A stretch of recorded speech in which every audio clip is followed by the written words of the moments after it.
Hello guys, welcome to my channel Deepa education जे। आज की इस वीडियो में मैं आपको योजना आयोग के बारे में बताऊंगी। ये बहुत ज़्यादा इम्पॉर्टेंट टॉपिक है और आपके जीएस का एक इतना इम्पॉर्टेंट महत्वपूर्ण टॉपिक हो जाता है कि इससे और इसके जितने भी थ्योरी दी हुई हैं उन सभी से एक ना एक क्वेश्चन आपकी परीक्षा में आते ही हैं। तो एक एक नंबर के लिए जो जीएस का क्वेश्चन हम तैयार करते हैं उसमें ये बहुत ही इम्पॉर्टेंट भूमिका अदा करता है। तो सेशन को लेट ना करते ही इसे स्टार्ट करते हैं।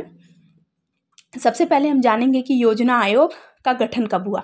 तो देखिए, योजना आयोग का गठन हुआ 15 मार्च 1950 में। योजना आयोग का गठन एक गैर सांविधिक और परामर्शदात्री निकाय के रूप में हुआ। देखिए, आपका पहला क्वेश्चन हो सकता है कि इसका गठन कब हुआ। 15 मार्च 1950 को। आपको पता है हमारा देश 15 अगस्त 1947 को आज़ाद हुआ। 1905 में योजना आयोग का गठन किया गया, लेकिन ये एक गैर सांविधिक निकाय है, यानी ये परामर्शदात्री संस्था के रूप में कार्य करती है। आपसे ऑप्शन में ये भी 4 ऑप्शन दे देगा और उसमें आपसे पूछ लेगा कि कौन गैर सांविधिक संस्था है। तो योजना आयोग जो है वो गैर सांविधिक संस्था है।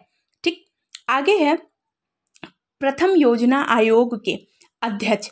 प्रथम योजना आयोग के अध्यक्ष जो थे वो प्रधानमंत्री पंडित जवाहरलाल नेहरू और उपाध्यक्ष की बात करें तो गुलजारी लाल नंदा थे। देखिए, जो योजना आयोग का अध्यक्ष होगा वो सदैव इसका जो अध्यक्ष पद होगा वो प्रधानमंत्री का पद होता है। अगर अब वर्तमान की बात करें तो श्री नरेंद्र मोदी योजना आयोग, अब नाम बदल दिया गया है, आगे बताती हूँ, लेकिन इसका अध्यक्ष जो है वो सदैव प्रधानमंत्री होता है। तो उस समय की अगर बात करें तो प्रथम योजना आयोग के अध्यक्ष कौन थे? पंडित जवाहरलाल नेहरू थे और उपाध्यक्ष की बात करें तो गुलजारी लाल नंदा थे। नेक्स्ट, 15 अगस्त 2014 को योजना आयोग को समाप्त कर दिया गया। देखिए, ये एक परामर्शदात्री के रूप में कार्य किया, यानी परामर्श देने के संस्था के रूप में कार्य कर रहा था, और 15 अगस्त 2014 को योजना आयोग को समाप्त कर दिया गया। 1 जनवरी 2015 को, ध्यान रखिएगा, बहुत ज़्यादा इंपॉर्टेंट हो जाता है। 1 जनवरी 2015 को मंत्रिमंडल के एक प्रस्ताव के तहत योजना आयोग की जगह एक नई आयोग, जिसे नीति आयोग के नाम से जाना गया, नीति आयोग का गठन हुआ। यानी पहले जो योजना आयोग थी अब उसे वर्तमान में हम नीति आयोग के नाम से जानते हैं। आगे बात करते हैं नीति आयोग के बारे में। तो देखिए, नीति आयोग का पूरा नाम अगर बात करें तो देखिए, नीति आयोग का पूरा नाम हो जाता है national institution for transforming India. ठीक, नीति आयोग का गठन कब हुआ? देखिए, अभी गठन की बात करते हैं। 2014 में योजना आयोग को समाप्त किया गया और 1 जनवरी 2015 को योजना आयोग की जगह नीति आयोग आ गया। ठीक, ध्यान रखिएगा, इसका फुल फॉर्म भी पूछ सकता है। वर्तमान में अध्यक्ष की बात करें, वर्तमान में आपको मैंने पहले ही बताया कि योजना आयोग जो अब नीति आयोग के नाम से जाना जाता है, इसका अध्यक्ष सदैव प्रधानमंत्री का पद होता है, प्रधानमंत्री होते हैं इसके अध्यक्ष। वर्तमान में अध्यक्ष की बात करें, श्री नरेंद्र मोदी जो हमारे वर्तमान के क्या है, प्रधानमंत्री हैं। ठीक, आप कमेंट सेक्शन में बताएंगे कि ये कौन से क्रम के हैं। उपाध्यक्ष की बात करें तो पहले राजीव कुमार थे इसके उपाध्यक्ष, और अब वर्तमान की बात करें तो डॉक्टर सुमन बेरी जो हैं वो वर्तमान में नीति आयोग के उपाध्यक्ष हैं। ध्यान रखिएगा, सीईओ परमेश्वरम अय्यर हैं वर्तमान में। और अगर अब पहले की बात करें तो अमिताभ कांत थे इसके सीईओ थे पहले, अब वर्तमान इंपॉर्टेंट हो जाता है। तो उपाध्यक्ष सुमन बेरी और सीईओ परमेश्वरन अय्यर हैं। ठीक, अध्यक्ष कौन है? नरेंद्र मोदी हैं। पहले की बात करें, अगर सबसे पहले की बात करें कि मैंने जब ये स्टार्ट हुआ था तो अरविंद पगड़िया जो थे इसके उपाध्यक्ष थे। ध्यान रखिएगा, ये सारे फैक्ट जो हैं वो बहुत ज़्यादा इंपॉर्टेंट हो जाते हैं। अब इससे इंपॉर्टेंट फैक्ट और जानते हैं। चतुर्थ पंचवर्षीय योजना के तहत मुख्य उद्देश्य जो था, देखिए आपको पहले बता दे रही हूँ, अभी पूरे सेशन को आप वीडियो में देखिए, 12 पंचवर्षीय योजनाएं थी। अभी सिर्फ फैक्ट के बारे में आप जानते रहिए। चतुर्थ पंचवर्षीय योजना का मुख्य उद्देश्य था स्थायित्व के साथ विकास तथा आर्थिक आत्मनिर्भरता की प्राप्ति। ये पेट की परीक्षा में 16 के फर्स्ट शिफ्ट में ये क्वेश्चन आया था कि किस पंचवर्षीय योजना का मुख्य उद्देश्य था स्थायित्व के साथ विकास और आर्थिक आत्मनिर्भरता। तो चतुर्थ पंचवर्षीय योजना का ये मुख्य उद्देश्य था।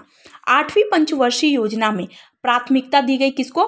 मानव संसाधन का विकास। मानव संसाधन का विकास जो है वो 8वीं पंचवर्षीय योजना में प्राथमिकता दी गई थी। ठीक, अब हम बात करते हैं कुछ और इम्पॉर्टेंट फैक्ट्स की। 11वीं पंचवर्षीय योजना का मुख्य लक्ष्य था तीव्रतम व समावेशी विकास। ये सारी चीज़ें इसलिए इम्पॉर्टेंट हो जाती हैं क्योंकि आपसे क्वेश्चन एज इट इज़ पूछ लेगा कि तीव्रतम एवं समावेशी विकास किस पंचवर्षीय योजना का मुख्य उद्देश्य था, तो 11वीं पंचवर्षीय योजना का मुख्य उद्देश्य था। ठीक, अब हम बात करते हैं अनवरत योजना। ये बताती हूँ कि ये क्या थी। देखिए, अनवरत योजना अवधि के लिए मोरारजी देसाई के नेतृत्व वाली जनता पार्टी सरकार के द्वारा बनाई गई थी, लेकिन 1980 में से बंद कर दिया गया। अभी इसके बारे में पूरा डिटेल में आपको बताती हूँ कि क्या थी, कब से कब तक थी। पूरी पंचवर्षीय योजना के बारे में हम डिटेल में पढ़ेंगे, ध्यान रखिएगा। अब हम बात करते हैं पंचवर्षीय योजनाओं की। देखिए, मैंने उसमें से कुछ इंपॉर्टेंट फैक्ट्स आपको बता दिए हैं, क्योंकि ये सारे फैक्ट्स इसलिए बहुत ज़्यादा इंपॉर्टेंट हो जाते हैं। क्योंकि आपकी परीक्षा में, जैसे मैंने 8वीं 11वीं पंचवर्षीय योजना का मुख्य उद्देश्य बताया। देखिए, टोटल अगर हम बात करें 12 पंचवर्षीय योजनाएं थी। अब हम पहली पंचवर्षीय योजना की बात करते हैं। 1951 से लेकर 1956 तक पहली पंचवर्षीय योजना थी, और ये जो है हेराल्ड डोमर मॉडल पर आधारित है। हेराल्ड डोमर मॉडल पर आधारित है। ये बहुत इंपॉर्टेंट फैक्ट हो जाता है। क्योंकि आपसे अगर परीक्षा में यही पूछ ले कि हेराल्ड डोमर मॉडल किस पंचवर्षीय योजना में थी, तो पहली पंचवर्षीय योजना का में थी। ठीक, अब दूसरी पंचवर्षीय योजना 1956 से 61 तक चली, और ये पीसी महालनोबिस के पर आधारित थी। ठीक, तीसरी पंचवर्षीय योजना 1961 से 1966, और इसका जो उद्देश्य था वो था अर्थव्यवस्था को आत्मनिर्भर बनाना। सारे के सारे फैक्ट बहुत इंपॉर्टेंट हो जाते हैं। और पूरे पंचवर्षीय योजना में 3 योजना अवकाश था। ठीक, ध्यान रखिएगा, डेट भी आता है, सन भी आता है। योजना अवकाश की बात करें तो 1966 से लेकर 1969, यानी तीन पंचवर्षीय योजना के बाद से योजना अवकाश आया, जो 1966 से 1969 के बीच था। आगे बात करते हैं चतुर्थ पंचवर्षीय योजना की। तो देखिए, चौथी पंचवर्षीय योजना 1969 से 1974 थी। पांचवी पंचवर्षीय योजना 1974 से 1978 थी।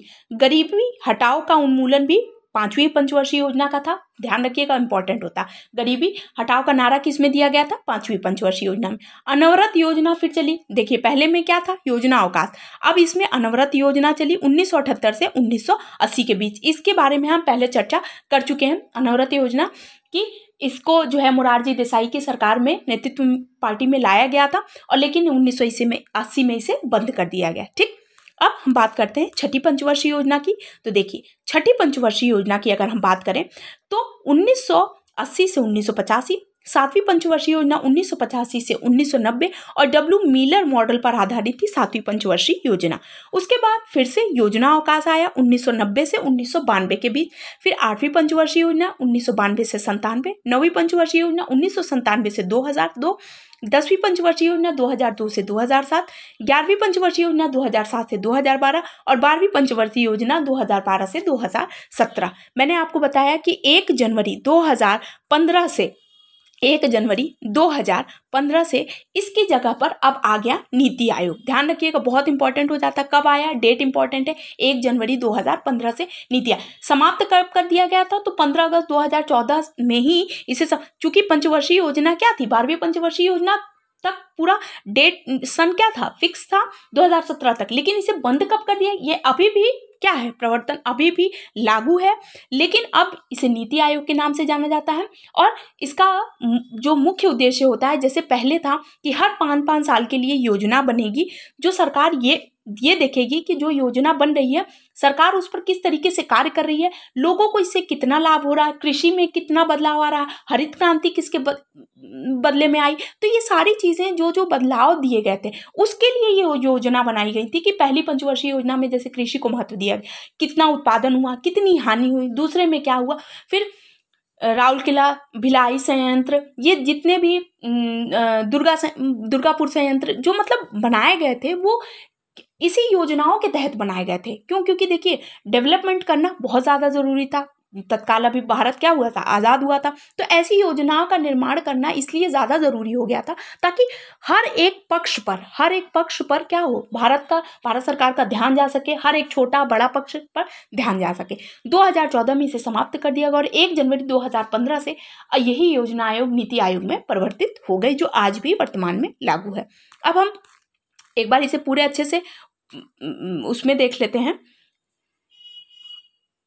देखिए यहाँ पे मैंने पूरा डिटेल में बता दिया है, आप इसका स्क्रीनशॉट लीजिए। क्यों? क्योंकि देखिए मैंने जितने भी फैक्ट्स बताए हैं ये स्क्रीनशॉट लीजिए, क्योंकि देखिए इसमें जो इंपॉर्टेंट था मैंने इसके आगे लिख दिया, ठीक। लेकिन जो जैसे 8वीं पंचवर्षीय योजना, 11वीं पंचवर्षीय योजना क्यों लागू की गई, किस लिए लागू की गई और कब से लागू कर दी गई, ये इसका डिटेल मैंने पहले बता दिया। अगर आपसे पूछे कि कितनी योजनाएं चली थी, तो देखिए पंचवर्षीय योजना के तहत तीन योजना अवकाश था। पहला योजना अवकाश 1966 से 69 के बीच था।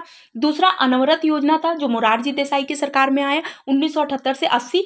ये बना तो 3 साल के लिए भी था, 4 साल के लिए, लेकिन इसे बंद कर दिया गया। इंदिरा गांधी की सरकार आई तो 1980 में से बंद कर दिया गया। फिर 80 से 85 छठी पंचवर्षीय योजना चली और फिर 2014 में जब भाजपा की सरकार आई तो योजना आयोग को समाप्त करके नीति आयोग उसके स्थान पर हो गया। और अध्यक्ष पद की बात करें तो मैंने आपको बता दिया कि वर्तमान में इसके अध्यक्ष कौन है और इसका अभी वर्तमान में उपाध्यक्ष कौन है। तो आई होप आपके लिए वीडियो बहुत ज़्यादा यूजफुल होगी। पंचवर्षीय योजना बहुत ज़्यादा इंपॉर्टेंट हो जाता है। इससे संबंधित जितने भी फैक्ट्स हैं जिससे क्वेश्चन बनते हैं उसका वीडियो नेक्स्ट सेशन में मैं लेकर आ जाऊंगी।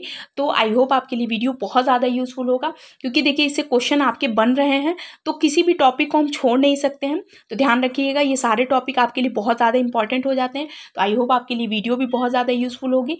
तो जो भी व्यूअर्स इस चैनल पर नए हैं प्लीज़ मेरे चैनल को लाइक कीजिए, सब्सक्राइब कीजिए, शेयर कीजिए। नेक्स्ट पार्ट में आपको इससे संबंधित जितने भी क्वेश्चन होते हैं वो मैं करा दूंगी। Thank you.